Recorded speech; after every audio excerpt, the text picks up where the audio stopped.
جب اسلام کی کرنیں ہر سو پھیلنے لگیں تو نبی کریم صلی اللہ علیہ وآلہ وسلم نے اسلام میں داخل ہونے والے قبائل کی تربیت اور اسلام کی تبلیغ کے لیے صحابہ کرام رضوان اللہ علیہم اجمعین کو چھوٹے چھوٹے گروہوں کی شکل میں مختلف علاقوں کی جانب بھیجنا شروع کر دیا۔ اسی سلسلے میں 3 ہجری میں نبی کریم صلی اللہ علیہ وآلہ وسلم نے سیدنا عاصم بن ثابت انصاری رضی اللہ عنہ کو 10 آدمیوں پر امیر بنا کر تبلیغ کے لیے روانہ فرمایا۔ اصفہان اور مکہ کے درمیان میں بنی حذیل کا ایک قبیلہ لحیان رہتا تھا۔ یہ لوگ انتہائی جنگجو تھے۔ جب صحابہ کرام رضوان اللہ علیہم اجمعین کا یہ مختصر سا قافلہ اصفہان اور مکہ کے درمیان پہنچا تو بنی لحیان نے حملہ کر دیا۔ ان کے 100 تیر انداز صحابہ کرام کی تلاش میں آئے۔ سیدنا عاصم اور ان کے ساتھیوں نے ایک ٹیلا پر پناہ لی، لیکن قبیلہ والوں نے ان کو گھیر لیا اور تیروں کی اتنی بارش کی کہ 7 صحابہ کرام شہید ہو گئے۔ بچنے والے 3 صحابہ کرام میں ایک سیدنا خبیب رضی اللہ عنہ بھی تھے۔ قریب تھا کہ یہ حضرات بھی شہید ہو جاتے، لیکن مشرکین نے عہد دیا کہ اگر وہ ہتھیار ڈال دیں تو انہیں کچھ نہیں کہا جائے گا، جس پر صحابہ کرام رضوان اللہ علیہم اجمعین نے ہتھیار پھینک دیے۔ ان کے تیر اندازوں نے اپنی کمانیں کھول کر ان کی ڈوریوں سے صحابہ کرام کو باندھنا چاہا۔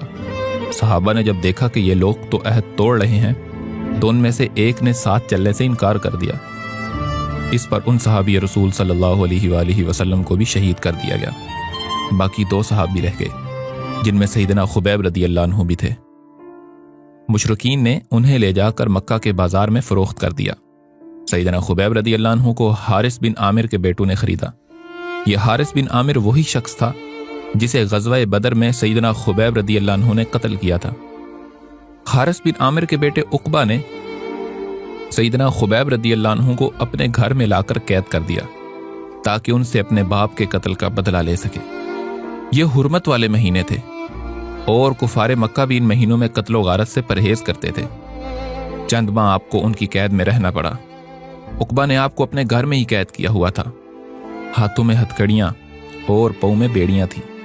عقبہ کو انتظار تھا کہ حرمت والے مہینے گزر جائیں تو سیدنا خبیب کو شہید کیا جائے۔ آخر حرمت والے مہینے گزر گئے۔ سیدنا خبیب کو شہید کرنے کی تیاریاں شروع ہو گئیں۔ آپ کو علم ہوا تو آپ نے طہارت حاصل کی۔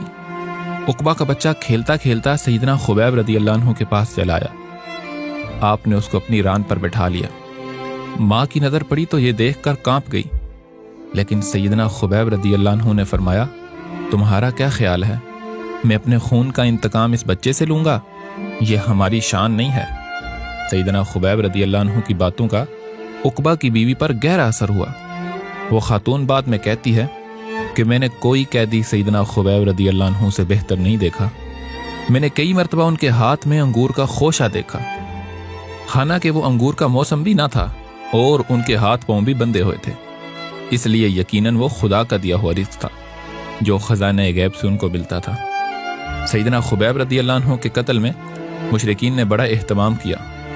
حرم سے باہر تنعیم میں ایک درخت پر سولی کا پھندا لگایا گیا، اعلان عام کیا گیا اور لوگوں کو جمع کیا گیا۔ مرد، عورت، بوڑھے، بچے، امیر، غریب سب تماشائی تھے۔ جب لوگ ان کو لینے کے لیے عقبہ کے گھر آئے تو سیدنا خبیب فرمانے لگے، ذرا ٹھہر جاؤ، میں 2 رکعت نماز نہ پڑھ لوں؟ پھر فرمایا، اگر میں زیادہ پڑھوں گا تو تم کہو گے موت سے گھبرا کر بہانہ ڈھونڈ رہا ہوں، اس لیے میں 2 رکعت ہی پڑھوں گا۔ نماز سے فارغ ہو کر آپ مقتل کی جانب روانہ ہوئے۔ راستے میں یہ اشعار زبان پر تھے، اگر میں اسلام کی حالت میں قتل کیے جاؤں تو مجھے اس کی کوئی پرواہ نہیں کہ میں اللہ کی راہ میں کس پہلو پر گرتا ہوں۔ یہ جو کچھ ہو رہا ہے خدا کی محبت میں ہو رہا ہے، اگر وہ چاہے تو میرے جسم کے کٹے ہوئے ٹکڑوں پر برکت نازل فرما دے گا۔ جب آپ کو سولی چڑھا دیا گیا اور ظالموں نے نیزوں اور تیروں سے آپ کا جسم چھنی کرنا شروع کیا تو ایک بدبخت نے پوچھا، اے خبیب، کیا اب تم یہ پسند کرتے ہو کہ تم اپنے گھر میں آرام سے بیٹھے ہوتے اور تمہاری جگہ تمہارے نبی یہاں سولی پر ہوتے؟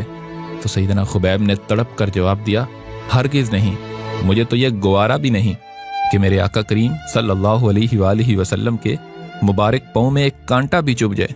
یہ تو ایک جان ہے، اللہ کی قسم اگر 1000 جانیں بھی ہوتی تو اپنے محبوب صلی اللہ علیہ وآلہ وسلم پر قربان کر دیتا۔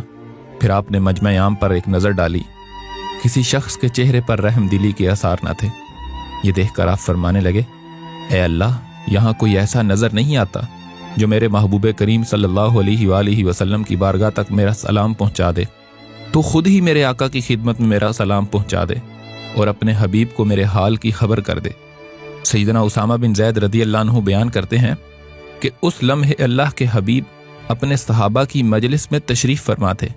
اچانک آپ صلی اللہ علیہ وآلہ وسلم کے مبارک لب ہلے اور آپ نے فرمایا وعلیک السلام، اور آپ صلی اللہ علیہ وآلہ وسلم کی مبارک آنکھوں میں آنسو آ گئے۔ صحابہ کرام نے عرض کیا، یا رسول اللہ صلی اللہ علیہ وسلم، آپ کس کے سلام کا جواب ارشاد فرما رہے ہیں؟ تو آپ صلی اللہ علیہ وآلہ وسلم نے فرمایا، خبیب نے مجھے تختہ دار سے سلام بھیجا ہے۔